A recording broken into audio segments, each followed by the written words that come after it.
Back in the Van's less an anti-Los Angeles song and maybe a little bit more, you know, a love song for the road. It's basically saying, man, I'm trying to tour. You know, this is like the song that was like cooped up in the studio. You get into a room like this and you get into like, you know, the 15 by 15 spot and you're like, man, I've like made this prison for myself here, you know, and I'm like trying to hit the open road. And I think like coming of age in an Econoline, you're like, you get itchy when you're not in it and it's fun, you know. This is the demo. It was like kind of like, you know, 70s Randy Newman on blasting lines in a studio like this, like, you know. This is the demo. Demo's pretty close. Been on vacation, living in the sun, but I'm all alone at night when the vampires come. I'm getting back in the van. So when we got into it, it was like, you know, just about making it sort of feel authentic. Like, just straight up, you know, like there's underneath it, we got like an 808 kick, so underneath it you've had like, that's pretty much it, like a kick and a clap underneath it. So it's Eric Gardner playing, loving it. Second verse, we keep the loop going and add like,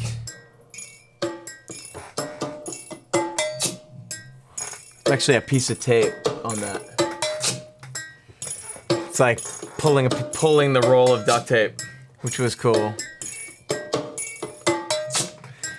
Felt like gears turning, you know, like gears on the van turning. I think the thing that we chased our tails on in this one was like probably the horns, you know, the most. And, you know, we recorded the live horns and then went back to the demo horns. And I think, you know, we had the whole things recorded live. And the whole thing with this song was it was always teetering on being cheesy, teetering on like, you know, it's kind of has a little element of like satire in it, you know, and has a little bit of like a wink. And, you know, it's a cool way to close the record out. It's like, all right, now I'm going to tour it. Like, see you later. And it's, you know, I think that keeping it as minimal as possible was like the call, you know, and it's pretty much like as far as instrumentation is concerned, it's pretty much this, you know, it's like this churchy thing, and then Kieran ripping, fake horn samples cut, like OB8 doing the Huey Lewis stabs, big, you know. So originally it didn't have a key change. The demo didn't have a key change, and Kieran was playing on the last chorus like, let's do a key change, you know, and we,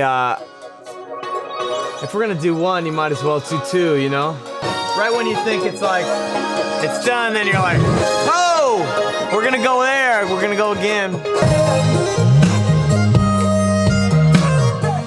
And Kirby just killed this solo. Some people think it's a sax solo, but this is like, just like straight up OB8, like.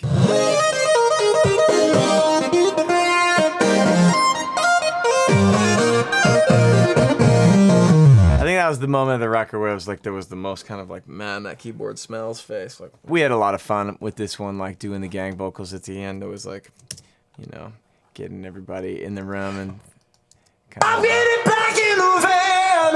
Back in the van. I'm heading out on the highway. I'm getting back in the van. Everybody's kind of singing along. It's pretty tucked. It sounds like on the record, it just sounds like a lead vocal, but The old days, and I guess it's like some of the I'm looking for something. bunch of friends in the mix on that one. And yeah, getting back at, you know, it's a fun one to play live. It's probably one of my favorite songs to play in the set.